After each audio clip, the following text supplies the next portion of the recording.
اللہ تعالیٰ سے توبہ کرنے والا، اس کی طرف پلٹنے والا اللہ تعالیٰ کا محبوب بن جاتا ہے۔ سچی بات ہے، توبہ اللہ تعالیٰ کی محبت کے حصول کا ذریعہ ہے۔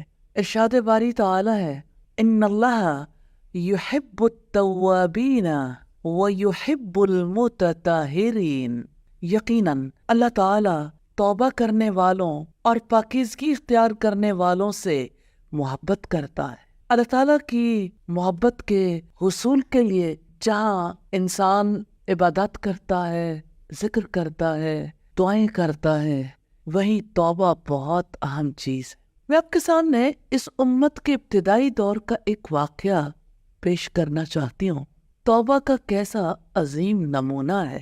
سیدنا بریدہ الاسلمی بیان کرتے ہیں، معاذ بن مالک اسلمی نبی صلی اللہ علیہ وسلم کی خدمت میں حاضر ہوئے۔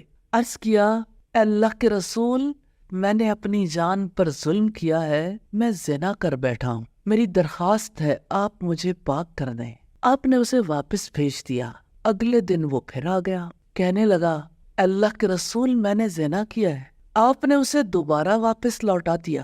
پھر نبی صلی اللہ علیہ وسلم نے اس کی قوم کو پیغام بھیج کر پوچھا کہ آپ لوگوں کے علم کے مطابق معاذ کی عقل میں کوئی فطور تو نہیں، یا تم اسے بدلا سا تو نہیں پاتے؟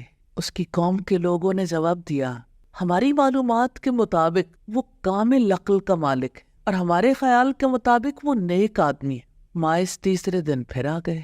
آپ صلی اللہ علیہ وسلم نے ان کے بارے میں پھر دریافت فرمایا تو قوم کے لوگوں نے کہا، نہ تو اس کا کردار بدلا ہے، نہ ہی اس کی عقل میں کوئی کوتاہی آئی ہے۔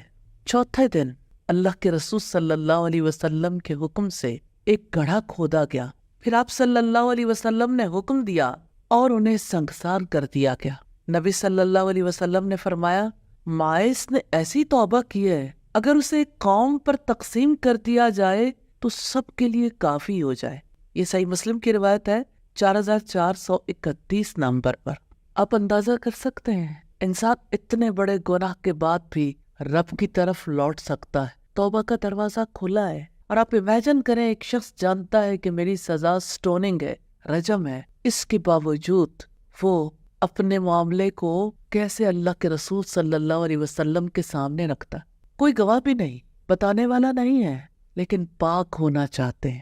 ہاں، یہ ہے اسلام کی سچی روح، جیو پاک زندگی۔ اللہ تعالی ہم سب کو توفیق عطا فرمائے، آمین ثم آمین۔